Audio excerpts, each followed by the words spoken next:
స్తోత్రం. Praise the lord. దేవుని పరిశుద్ధ నామమునకు మహిమ కలుగును గాక.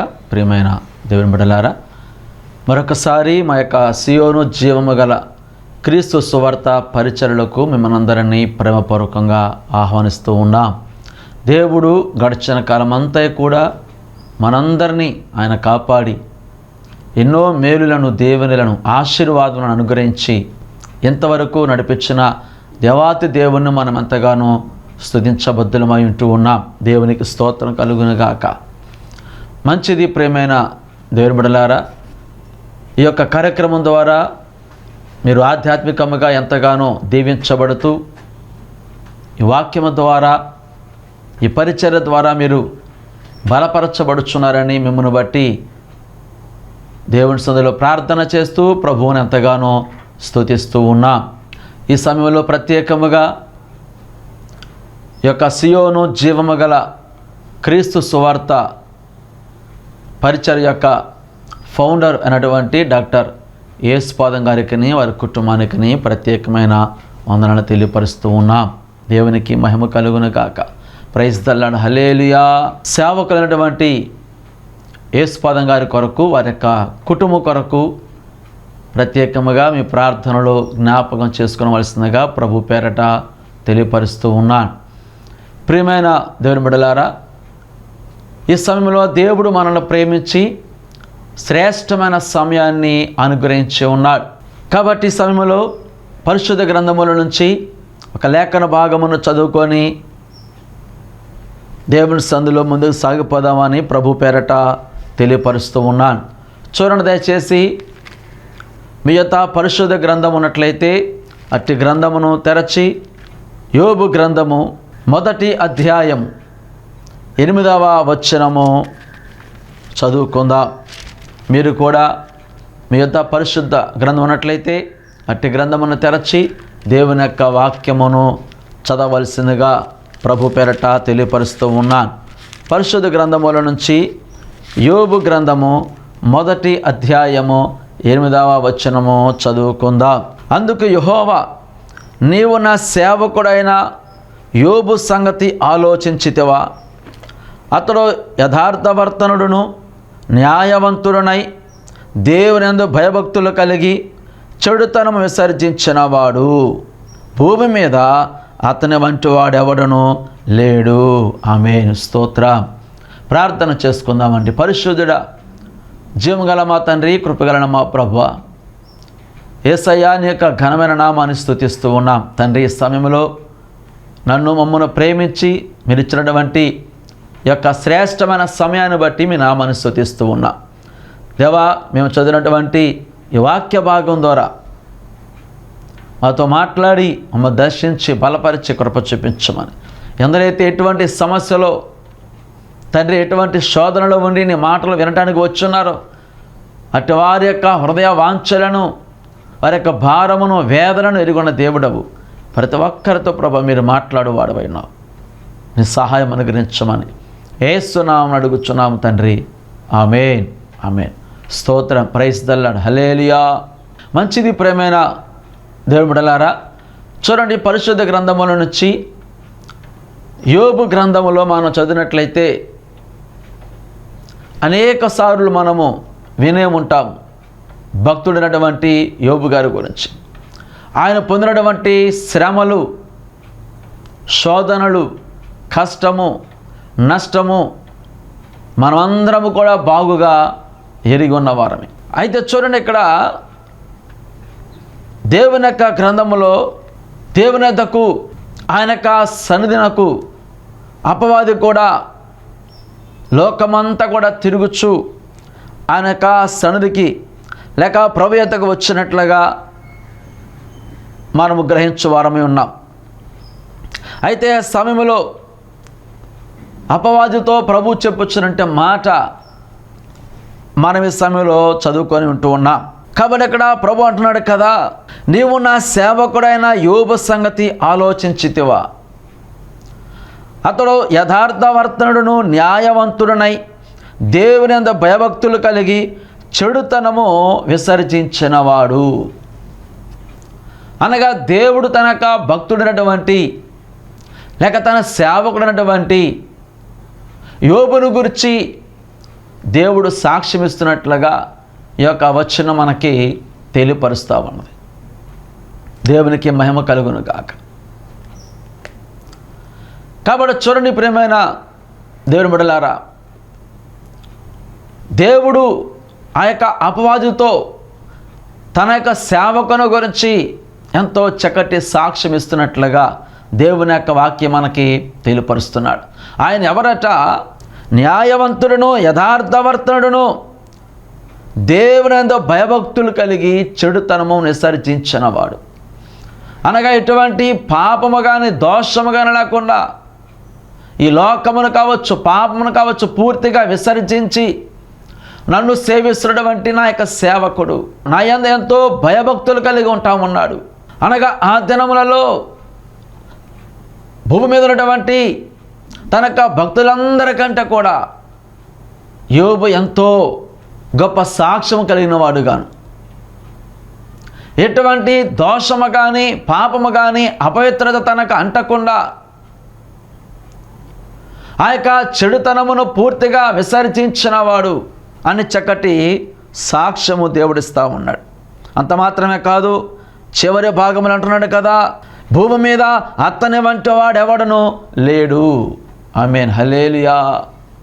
అనగా చూడండి, అతనెంతో భయభక్తులు కలిగి నన్ను సేవిస్తూ నన్ను ఆరాధన చేస్తూ దాన ధర్మములు చేస్తూ పేరు ప్రఖ్యాతలు కలిగి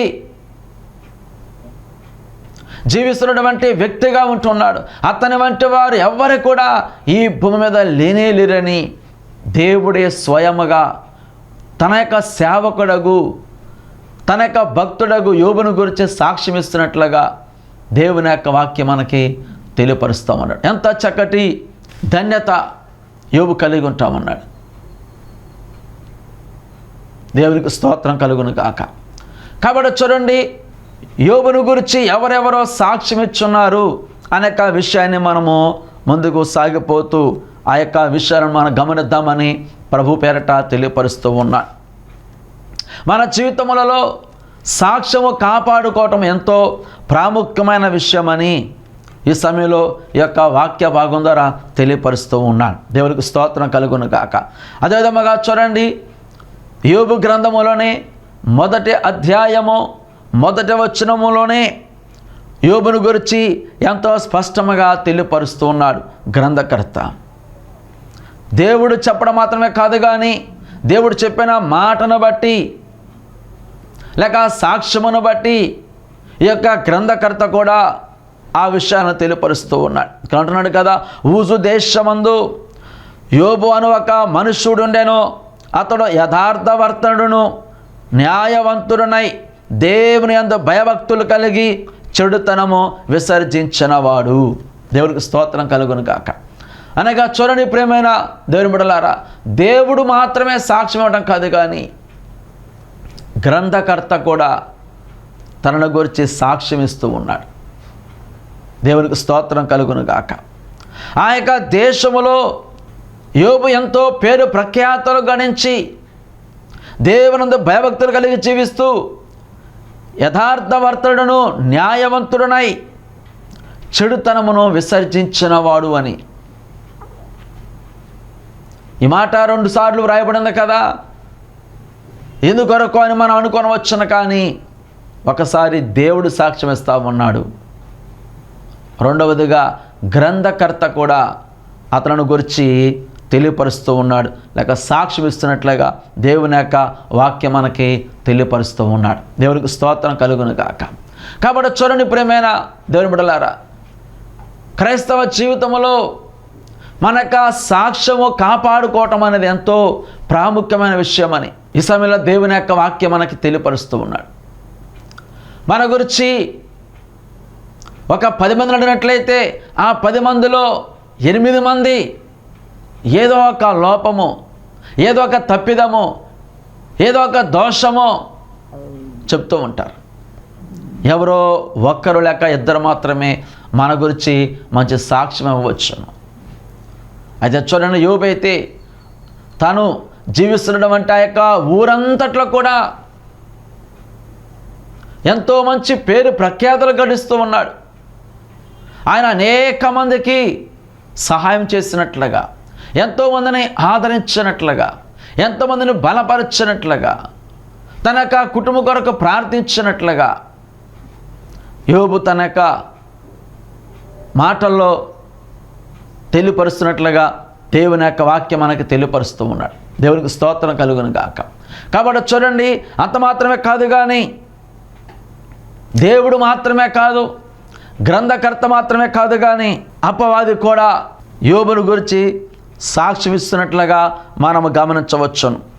చూడండి దయచేసి, అదే యోబు గ్రంథముల నుంచి 1వ అధ్యాయము 9వ వచనం చదివినట్లయితే, అనగా దేవునికిని అపవాదికిని మధ్య జరిగినటువంటి ఆ యొక్క సంభాషణలో అపవాది చెబుతున్న మాట మనము గమనించవచ్చు.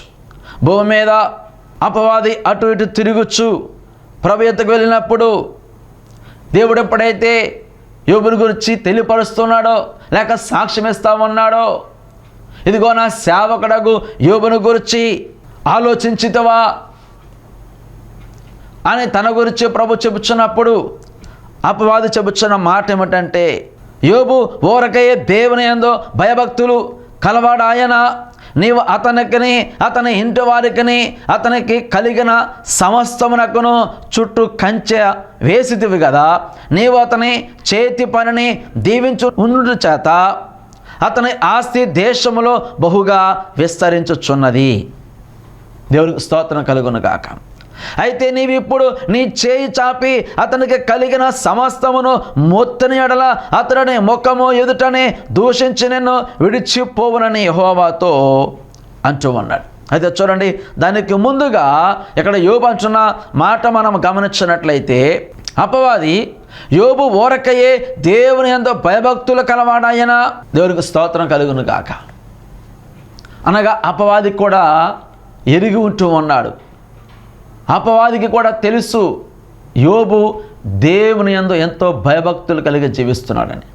ఊరకయే దేవుని యందు భయభక్తులు కలవాడాయన, నీవు అతనికని అతని ఇంటి వారికని అతనికి కలిగిన సమస్తమునకును చుట్టూ కంచె వేసితివి కదా, అది తీసివేసినట్లయితే అతడు నిన్ను దూషించనేమో అని అపవాది దేవునితో మాట్లాడుచున్నాడు, సవాలు చేస్తూ ఉన్నాడు. ఏదైనప్పటికీ కూడా ఇక్కడ అపవాది స్వయముగా తన యొక్క నోటి ద్వారా చెప్తున్నాడు ఏమనంటే, దేవుని యందు యోబు భయభక్తులు కలిగి జీవిస్తున్నాడు. దేవుడికి స్తోత్రం కలుగును గాక. చూడండి ప్రియమైన దేవుని బిడ్డలారా, మన యొక్క వ్యక్తిగత జీవితంలో మనము దేవుని సన్నిధిలో ఎలాగ జీవిస్తున్నామో, ఎటువంటి సాక్ష్యం కలిగి ఉంటున్నామో, ఏ విధముగా ప్రవర్తిస్తూ ఉన్నామో మనుషులు ఎవరు చూడడం అనుకోవచ్చు, కానీ మనలను దేవుడు గమనిస్తూ ఉన్నాడు, అపవాది కూడా చూస్తూ ఉన్నాడు. కాబట్టి చూడండి, ఇక్కడ యోబుని గురించి వాడు చెబుతున్న మాట ఏమిటంటే, యోబు దేవుని యందు భయభక్తులు కలిగిన వాడుగా ఉంటూ ఉన్నాడు. స్తోత్రం, హల్లెలూయా. ఈ లోకములో మనుషులకి ఏమైనా సహాయం చేసినట్లయితే, లేకపోతే వారికి ఏదైనా ఇచ్చినట్లయితే వారు మన గురించి ఒక మంచి సాక్ష్యం చెప్పవచ్చునేమో, కానీ అపవాది అయితే వాడు కూడా మనల్ని ఎరిగి ఉంటూ ఉన్నాడు. మన జీవితంలో దేవుని యొక్క ఆశీర్వాదం కావాలంటే మన యొక్క సాక్ష్యమును కాపాడుకోవలసిన వారుగా ఉంటూ ఉన్నాం. మనం ప్రార్థన చేయటం మాత్రమే కాదు, దేవుని యొక్క సన్నిధికి రావడం మాత్రమే కాదు, అదేవిధంగా దేవుని యొక్క వాక్యము ధ్యానించడం మాత్రమే కాదు, కానీ మనం ఎక్కడుంటున్నప్పటికీ, ఏ దేశంలో, ఏ ప్రాంతంలో, ఏ సందర్భంలో ఎక్కడున్నప్పటికీ కూడా వ్యక్తిగతంగా మన యొక్క సాక్ష్యమును కాపాడుకొనవలసిన వారముగా మనం ఉంటున్నామని సమయంలో దేవుని యొక్క వాక్యం ద్వారా తెలియపరుస్తున్నాడు. చూడండి, మరి ఇక్కడ అపవాది కూడా యోబుని గురించి చెప్పుచున్నట్టుగా మనం గమనించవచ్చు. ఒకసారి ఒక వ్యక్తి దెయ్యం చేత పీడించబడుచూ ఉన్నాడు. ఆ వ్యక్తిని ఒక సేవకుని దగ్గరికి తీసుకొని వెళ్ళినప్పుడు అతను ఆ యొక్క దెయ్యం పట్టినటువంటి వ్యక్తి కొరకు ప్రార్థన చేస్తూ ఉంటుంటే అప్పుడాక అపవాది మాట్లాడుచున్నాడు కదా, ఏమనంటే వీడు సిగరెట్లు కాలుస్తూ ఉన్నాడు, వీడు సినిమాలు చూస్తూ ఉన్నాడు, వీడు నన్ను వెళ్ళగొట్టగలడా అని ఆ యొక్క అపవాదే అతని గురించి మాట్లాడుచున్నట్లుగా విని ఉన్నాం. అటువంటి సందర్భాలు అనేక మనకు కనబడుతూ ఉంటాయి. కాబట్టి చూడండి, మనం ఎవరు చూడటం లేదు అనుకోవచ్చు, కానీ దేవుడు చూస్తూ ఉన్నాడు. స్తోత్రం, హల్లెలూయా. కాబట్టి చూడండి పిల్లారా, ఇక్కడ యోబును గురించి అపవాది కూడా చెప్తున్నాడు ఏమనంటే, ఇదిగో యోబు ఊరకే దేవుని యందు భయభక్తులు కలిగి ఉండేనా, అనగా దేవుడు ఆశీర్వదించబట్టి, దేవుడు తన చుట్టూ కంచె వేయబట్టి, ఇదిగో అతను దేవునంటే ఎంతో భయభక్తులుగా జీవిస్తున్నాడని, అనగా ఆ కంచెను గమనించగలిగాడు అపవాది. యోబును గమనిస్తూ ఉన్నాడు అపవాది. యోబుని గురించి ఫిర్యాదు చేస్తున్నాడు అపవాది.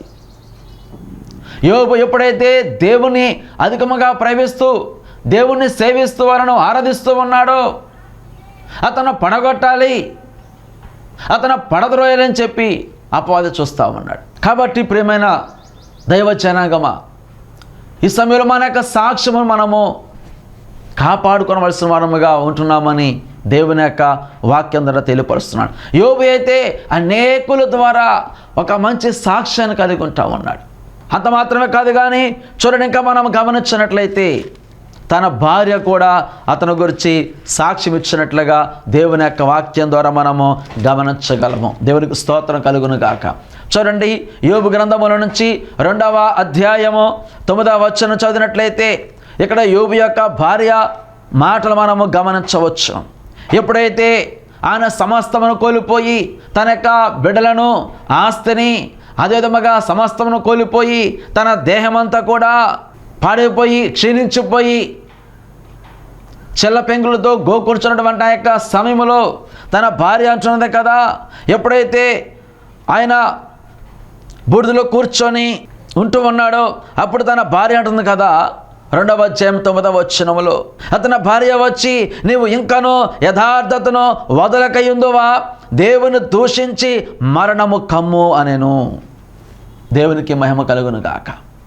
చూడండి, అతనికి ఆస్తి ఉన్నప్పుడు, అతడు ఆరోగ్యకరంగా ఉన్నప్పుడు ఆయన ఏ విధముగా జీవించేవాడో, ఏ విధముగా ప్రవర్తించేవాడో, ఏ విధముగా మాట్లాడుచూ ఉండేవాడో, ఏ విధముగా జీవించేవాడో, ఏ విధముగా దేవునందు భయభక్తి కలిగి జీవిస్తున్నాడో అవన్నీ కూడా తన యొక్క భార్య చూస్తూ ఉన్నది, గమనిస్తూ ఉన్నది. ఆమె బాగుగా ఎరిగి ఉన్నది. ఆ యొక్క ఊరిలో అందరికంటే ఇంకా ఎక్కువగా ఆమె బాగుగా ఎరిగి ఉన్నది. ఇదిగో తన యొక్క గృహముల నుంచి తీసుకొని వెళ్ళిపోయి అనేక మందికి దాన ధర్మాలు చేస్తూ ఉంటుంటే, ఎంతోమంది తండ్రి లేని వారిని ఆదరిస్తూ ఉంటుంటే, దేవుని ఎంతగానో సేవిస్తూ ఉంటుంటే, ఆ యొక్క ఊరిలో మంచి పేరు ప్రఖ్యాతులు కలిగి ఉండటం మాత్రమే కాదు, ఇదిగో తన యొక్క గృహములో తన యొక్క భార్య అన్ని గమనిస్తూ ఆయన ఎప్పుడైతే సమస్తాన్ని కోల్పోయి ఉన్నాడు, స్తోత్రం, హల్లెలూయా, అప్పుడు తన యొక్క స్థితిలో ఆమె అంటున్నది కదా, ఎప్పటికైనా కూడా నీ యొక్క యథార్థతను విడిచిపెట్టవా అనగా తన భార్య అతన్ని చూస్తా ఉన్నది. అతను ఎంత యథార్థవంతుడో, ఎంత న్యాయవంతుడో, ఎంత దేవుని ఎంతో భయభక్తులు కలిగిన వాడో ఆమె చూస్తూ ఉన్నది. ఒక మాట చెప్తూ ఉంటారు పెద్దలు, ఏమనంటే ఒక వ్యక్తి గురించి మంచివాడిని చెప్పాలంటే బయట వారు కాదు, కానీ ఇంట్లో వారు చెప్పటమే ఒక మంచి సాక్ష్యం అంటూ ఉంటారు. ఎందుకనగా ఒక వ్యక్తి గురించి తన యొక్క భార్య బిడ్డలో ఒక మంచి మాట చెప్పారంటే అదే గొప్ప సాక్ష్యం అని అంటూ ఉంటారు. ఎందుకనగా ఆ గృహముల వారు ఏ విధంగా జీవిస్తూ ఉన్నారో, తమ యొక్క క్రియలను బట్టి ఒకరిని ఒకరు ఏ విధముగా ఆప్యాయతగా చూస్తూ ఉన్నారో దానిని బట్టి వారు సాక్ష్యం చెప్పగలరు. ఈ లోకంలో మనం గమనించినట్లయితే అనేక మంది భార్య భర్తను గురించి ఇతరులకు చెప్తూ ఉంటుంది, ఆయన ఏ విధముగా ప్రవర్తిస్తూ ఉన్నాడు. భర్త భార్య గురించి చెప్తూ ఉంటాడు, ఇదిగో నా భార్య నన్ను వేధిస్తూ ఉన్నది, లేకపోతే మాట ఉండటం లేదు అని చెప్పేవారు అనేక మంది ఉంటారు. కానీ ఇక్కడ చూడండి, ఈ యొక్క సంభాషణ మనం గమనించినట్లయితే తన యొక్క భార్య తనని అనవచ్చు, నువ్వు చేసిన క్రియలను బట్టి, నువ్వు చేసిన పాపాన్ని బట్టి నన్ను ఎంతగానో వేధించావు, నన్ను ఎంతగానో హింసించావు, కాబట్టి అందుకే నీకు శిక్ష వచ్చింది, అందుకే ఇదిగో నువ్వు ఈ విధముగా గాయపరచబడ్డావు, లేక సమస్తాన్ని కోల్పోయావు అని తన భార్య తనను విడిచిపెట్టి వెళ్ళిపోవచ్చు. ఆయన సమస్తం కోల్పోయినప్పటికీ కూడా తన భార్య తనను విడిచి వెళ్ళలేదు. దేవుడికి స్తోత్రం కలుగును గాక. కారణం ఏమిటి అని మనము ఆలోచన చేసినట్లయితే, దేవుని యొక్క వాక్య ప్రకారముగా ఆస్తి పోతే మరలా ఆస్తి వచ్చినా కానీ, ఇదిగో బిడలు పోతే మరలా బిడలు వచ్చినారు కానీ భార్య అయితే వెళ్ళలేదు, మరలా రాలేదు. కారణం ఏమిటనగా ఆమె తనకు ఏక శరీరముగా ఉంటుంది. అంత మాత్రమే కాదు, తనకు ఆయన ప్రాణముగా ఉంటున్నది. కాబట్టి తను చేసిన క్రియలను బట్టి, తన యొక్క సాక్ష్యాన్ని బట్టి తన భార్య తనని విడిచిపెట్టి వెళ్ళకపోగా అతని గురించి అంటుంది కదా, నీ యొక్క యథార్థతని విడిచిపెట్టవా. కాబట్టి చూడండి ప్రియమైన దేవుని బిడ్డలారా, ఆ యొక్క మాటకు యోబు యొక్క సాక్ష్యం మనం గమనించినట్లయితే, ఇక్కడ యోబు అంటాడు కదా 26వ అధ్యాయంలో 3వ వచనం గమనించినట్లయితే, మీరు చెప్పినది న్యాయమని నేను ఏమాత్రమును ఒప్పుకొనను, మరణమగు వరకు నేను ఎంత మాత్రమును యథార్థతను విడువను. దేవుడికి స్తోత్రం కలుగును గాక. అక్కడ భార్య అంటుందేమనంటే, ఇదిగో ఎప్పటికైనా కూడా నీ యొక్క యథార్థతను విడిచిపెట్టవా అంటూ ఉన్నది. యోబు అంటాడు కదా, నా యొక్క మరణం వరకు నా యొక్క యథార్థతను విడిచిపెట్టను. దేవుడికి స్తోత్రం కలుగును గాక. కాబట్టి చూడండి, తన యొక్క కుటుంబం ద్వారా సాక్ష్యం పొంది ఉన్నాడు. అంత మాత్రమే కాదు కానీ యోబు గ్రంథము 2వ అధ్యాయము 11వ వచనం గమనించినట్లయితే, తన యొక్క స్నేహితులు అనగా తన యొక్క సమాజములని ఇరుగు పొరుగు వారు కూడా వచ్చి తనతో మాట్లాడుచున్నారు కదా. తేమానీయుడైన ఎలీఫజు, షూహీయుడైన బేల్దాదు, నయమాతీయుడైన జోఫరును, యోబు ముగ్గురు స్నేహితులు అతనికి సంభవించిన ఆపదలన్నిటిని గురించి వినిన వారే అతనితో కలిసి దుఃఖించుటకును అతను ఓదార్చుటకును పోవలనని ఆలోచించుకొని తమ తమ స్థలములను విడిచి వచ్చిరి. దేవుడికి స్తోత్రం కలుగును గాక. అయితే చూడండి, ఇంకా మనం గమనించినట్లయితే అతని బాధ అత్యధికముగా ఉండనని గ్రహించి ఎవరను అతనితో ఒక్క మాట ఆయనను పలుకక రేయింబగలు 7 దినములు అతనితో కూడా నేలను కూర్చుండిరి. అనగా తన యొక్క స్నేహితులు కూడా ఎరిగి ఉంటా ఉన్నారు. అతను ఎంత మంచివాడో, ఎంత భయభక్తి కలిగిన వాడో, ఎంత యథార్థవంతుడో, ఎంత న్యాయవంతుడో వారు కూడా ఎరిగిన వారుగా ఉంటున్నారు. అందుకే యోబు ఆ శ్రమలో ఉన్నప్పుడు తన వద్దకు వచ్చి ఎవ్వరు కూడా ఏమి చెప్పాలని అర్థం కాక, ఏమి మాట్లాడలేక తనతో కలిసి రాత్రులు పగలు 7 దినములు అలాగునే తనతో గడిచినట్లుగా, తనతో వారు ఉన్నట్లుగా. అనగా కారణం ఏమిటంటే, ఇదిగో అతనికి ఏమి చెప్పలేము. ఎందుకనగా అతను సమస్తం ఎరిగిన వాడు, అతను ఎంతో న్యాయవంతుడు, అతను ఎంతో భయభక్తులు కలిగిన వాడని అతను గౌరవిస్తూ ఉన్నారు, అతను ప్రేమిస్తూ ఉన్నారు, అతనికి భయపడుచున్నారు, అతనితో మాట్లాడడానికి భయపడుచు ఉన్నారు. దేవునికి స్తోత్రం కలుగును గాక. కాబట్టి దేవునికి బిడ్డలమ్మగా ఈ లోకం మనను చూచి భయపడే విధముగా, గౌరవించే విధముగా, ప్రేమించే విధముగా, దేవుని యొక్క బిడ్డలమ్మగా, క్రైస్తవులమ్మగా మనం జీవించాలని దేవుని యొక్క వాక్యం మనకు తెలియపరుస్తున్నాడు. ఇంకా మనం గమనించినట్లయితే కొందరు భక్తులు సహితము, అనగా యాకోబు కూడా తాను రాసినటువంటి యొక్క యాకోబు పత్రికలో 5వ అధ్యాయంలో 10వ వచనం మనం గమనించినట్లయితే యాకోబు కూడా యోబును గురించి తెలియపరుస్తూ ఉన్నాడు. దేవునికి స్తోత్రం కలుగును గాక. ఇక్కడ అంటున్నాడు కదా 10వ వచనం గమనించినట్లయితే, నా సహోదరులారా, ప్రభు నామమున బోధించిన ప్రవక్తలను శ్రమానుభవమునకును ఓపికకును మాదిరిగా పెట్టుకొనండి. సహించిన వారిని దండులను కొనుచున్నాము కదా. మీరు యోబు యొక్క సహనమును గురించి వింటిరి. ఆయన ఎంతో జాలియు కనికరమును గలవాడని మీరు తెలుసుకొని ఉన్నారు. కాబట్టి చూడండి, భక్తులు సహితము అనగా సేవకుల సహితము అతని గురించి వ్రాస్తూ ఉన్నారు. కాబట్టి ప్రియమైన దేవులారా, ఇదిగో మన జీవితంలో దేవుని యొక్క ఆశీర్వాదం కావాలంటే, దేవుని కార్యములు, దేవుని యొక్క మేలును చూడాలంటే మొట్టమొదటిగా మన సాక్ష్యమును కాపాడుకొనొచ్చు.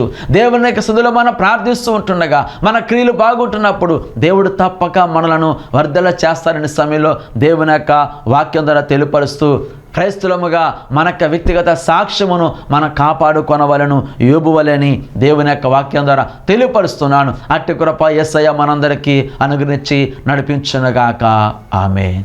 ప్రార్థన. పరిశుద్ధుడా, ప్రేమగల మా తండ్రి, కృపగల మా దేవా, జీవాధిపతి యేసయ్య, అదిగో ప్రభు, ఈ సమయంలో అందరైతే నీ మాటలు వినుచున్నారు అట్టి వారందరూ కూడా ప్రభు యోబు వలె తండ్రి ఇదిగో ప్రభు తమ యొక్క సాక్ష్యమును కాపాడుకోవడానికి, మంచి పేరు సంపాదించడానికి నీ సహాయం అనుగ్రహించండి.